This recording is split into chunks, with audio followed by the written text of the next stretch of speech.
semua pasti sering menunda-nunda suatu pekerjaan. Lalu apa yang terjadi jika terjadi terlalu sering? Hal ini bisa jadi adalah sebuah prokrastinasi. Halo semuanya, perkenalkan nama saya Giza Lestari, dan di kesempatan kali ini kita akan membahas bersama apakah prokrastinasi itu merupakan suatu hal yang wajar.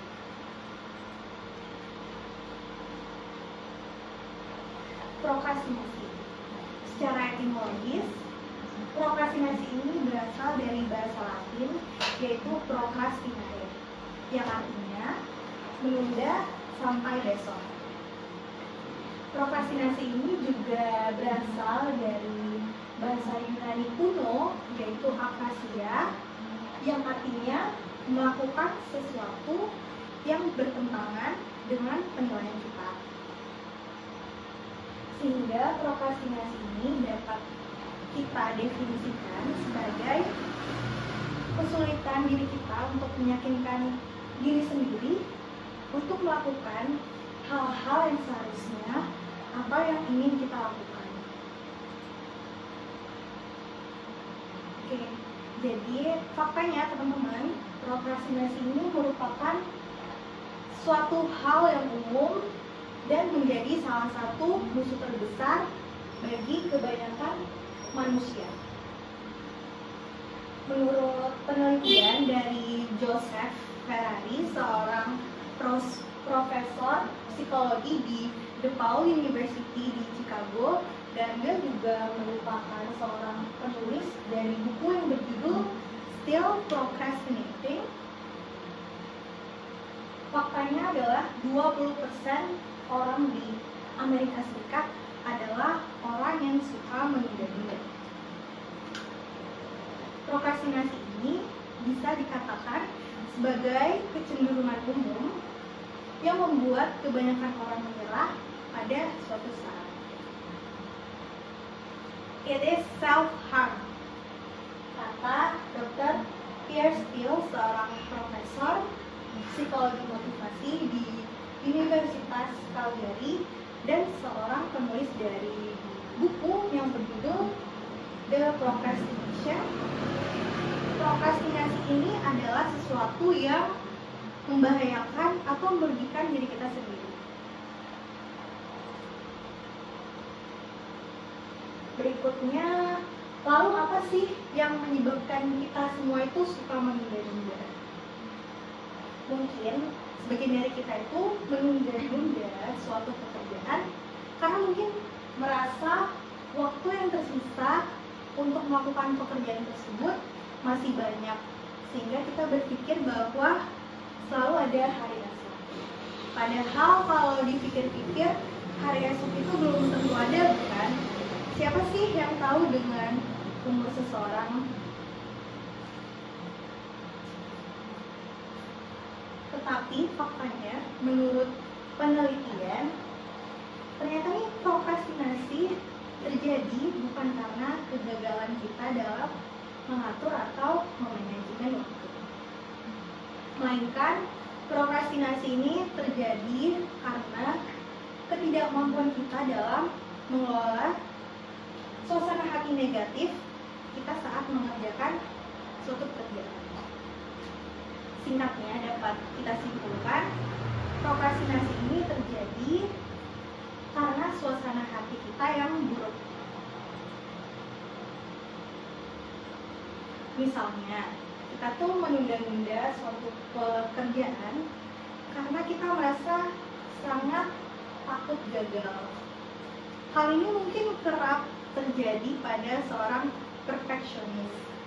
Biasanya, seseorang yang perfeksionis itu menginginkan hasil yang luar biasa, dan dia itu khawatir hasil dari pekerjaannya itu tidak sempurna.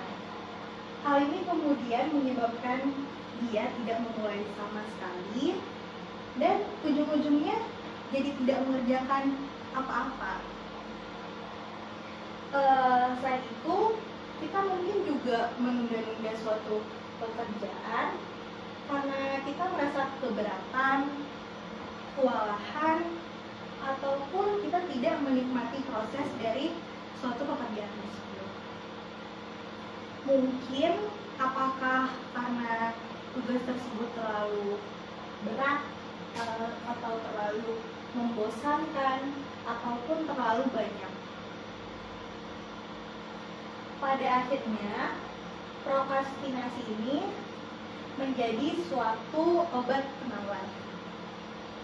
Tetapi perlu diketahui bahwa ternyata prokrastinasi ini hanyalah sebuah obat penawar sementara, karena tugas yang belum kita kerjakan tersebut akan terus menghantui diri kita dan membuat kita merasa bersalah selama tugas tersebut belum selesai kita kerjakan.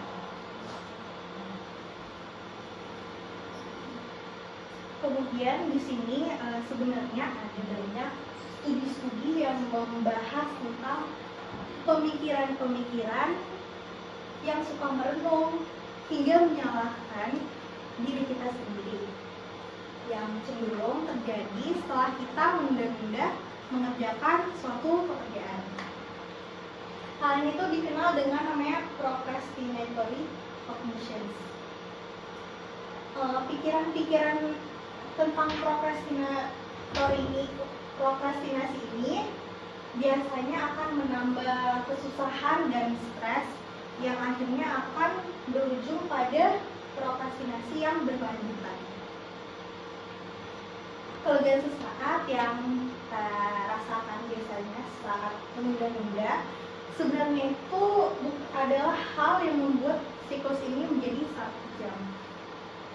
Kelegaan sesaat itulah yang membuat prokrastinasi ini tidak terjadi umumnya satu kali, tetapi kelegaan sesaat ini yang akan membuat prokrastinasi ini akan menjadi sebuah siklus yang dapat dengan mudah menjadi suatu kebiasaan yang kronis.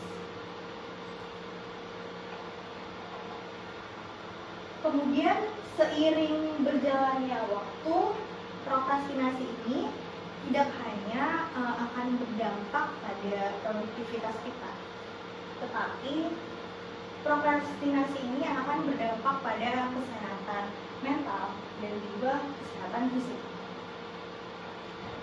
Pada kesehatan mental, prokrastinasi ini akan berdampak pada stres kronis, tekanan psikologi, kemudian kepuasan hidup yang rendah, hingga gejala depresi dan kecemasan.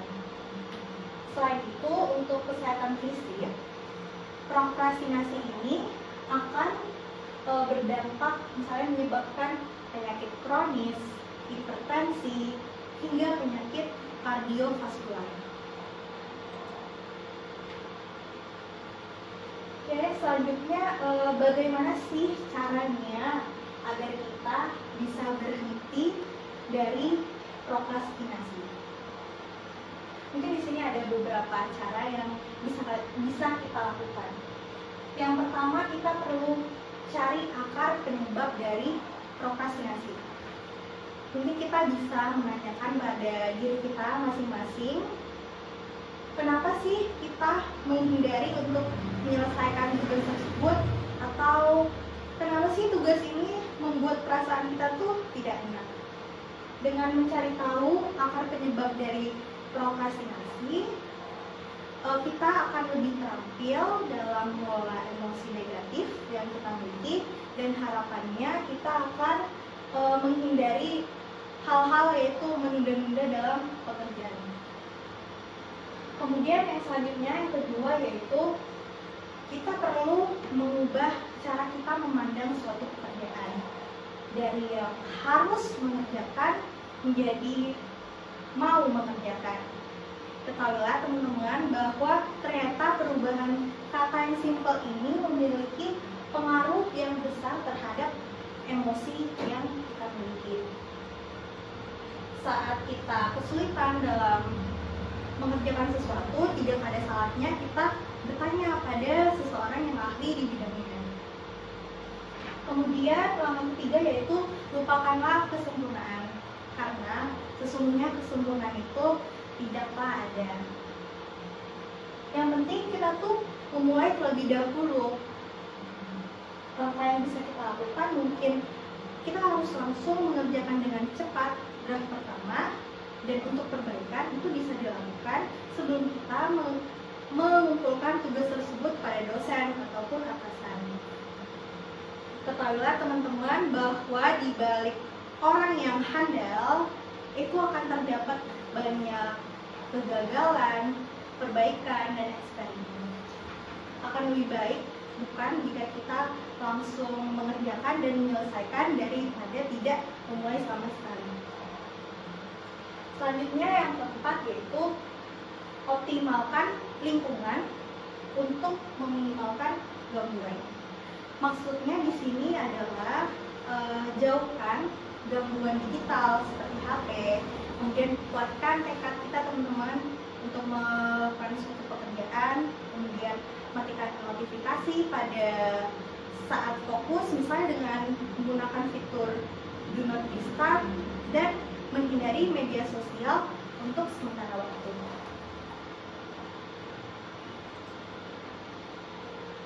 Nah, di sini ada sebuah kutipan dari Abraham Lincoln, yaitu when I do good, I feel good, and when I do bad, I feel bad. Di sini saya setuju dengan kutipan ini, dan mungkin sebagian teman-teman di sini juga setuju, karena biasanya kalau kita sudah melakukan hal produktivitas harian, itu nanti kita akan merasa lebih lega, lebih puas, dan lebih bahagia. Dan tidak ada salahnya teman-teman di waktu luang kita menghadiahi diri kita sendiri dengan melakukan hal-hal yang kita sukai, misalnya bermain game, bermain media sosial, nonton film, dan lainnya. Kemudian intinya di sini adalah kita jangan menunda sampai besok apa yang bisa kita lakukan hari ini.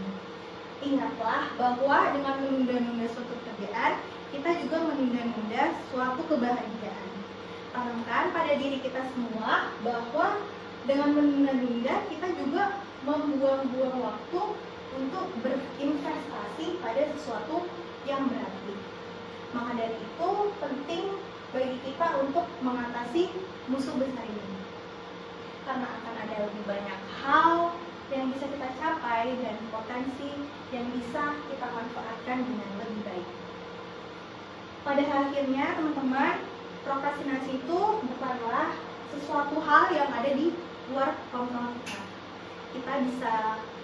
Sebenarnya kita tuh bisa memilih untuk mau menunda ataupun maju. Mungkin sekian yang bisa saya sampaikan. Lebih dan kurangnya mohon dimaafkan. Sampai jumpa teman-teman di kesempatan berikutnya.